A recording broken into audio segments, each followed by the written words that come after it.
Ready to ਰੰਬਲ? ਕੀ ਹੋਇਆ Rocky? ਕੀ ਹੋ ਗਿਆ? ਮੈਨੂੰ ਇੰਡੀਆ ਟੀਮ 'ਚ ਨਹੀਂ ਰੱਖ ਰਹੇ।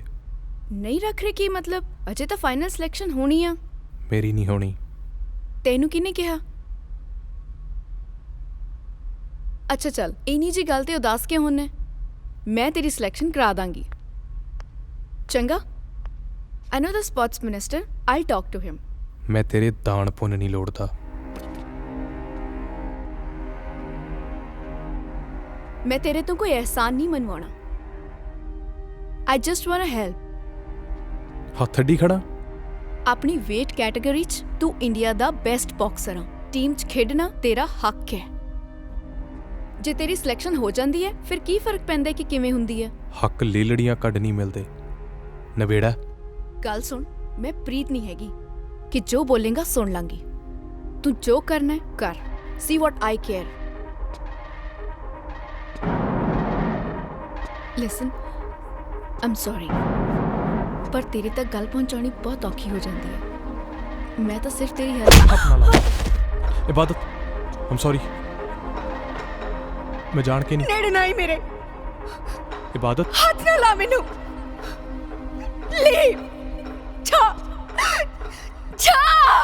Both players come forward. No hitting below the belt. No clinching. I want a clean fight. Okay?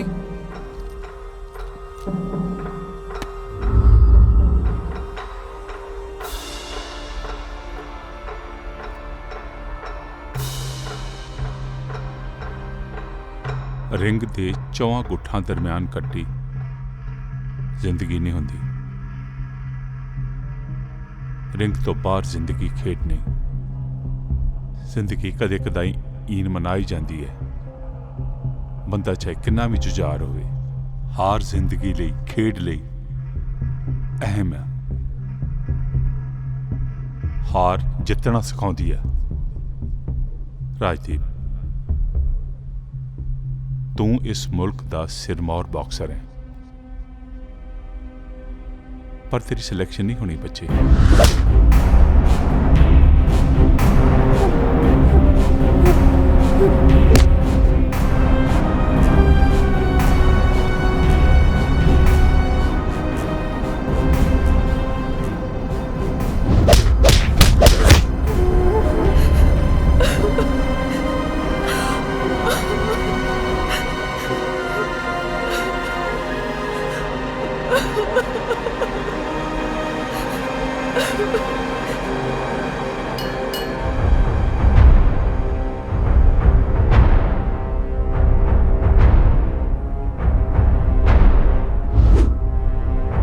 ਤੇਰਾ ਰਵੱਈਆ ਹਰ ਘੜੀ ਇੰਡੀਆ ਲੈਵਲ ਸਪੋਰਟਸਮੈਨ ਦਾ ਹੋਣਾ ਚਾਹੀਦਾ ਹੈ।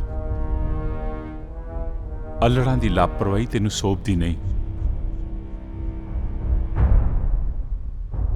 ਲੋਕ ਤੈਨੂੰ ਡਿੱਗਦਾ ਵੇਖਣਾ ਚਾਹੁੰਦੇ ਹਨ,